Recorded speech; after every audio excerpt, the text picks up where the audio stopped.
To make it easiest for children to learn how to sound and blend words, they should be encouraged to learn and use pure phonics. In large measure, this consists of making the letter sound as much as possible without adding a vowel sound to the letter. In other words, a D would be pronounced D, not D, as many children are prone to do. A T would be T, not T. Listen to the following letter sounds to correct any mispronunciations children might have.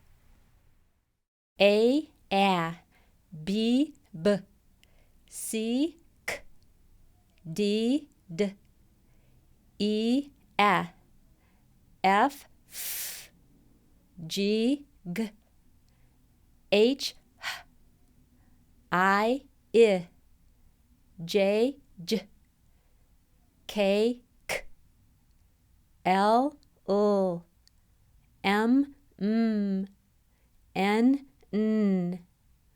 O, P, Q,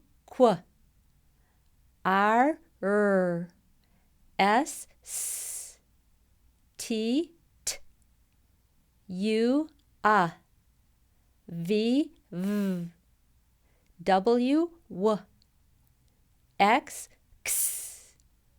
Y, Z, You can also teach children to chant these sounds using the same dum diddy dum diddy dum dum dum rhythm taught in the How to Chant video.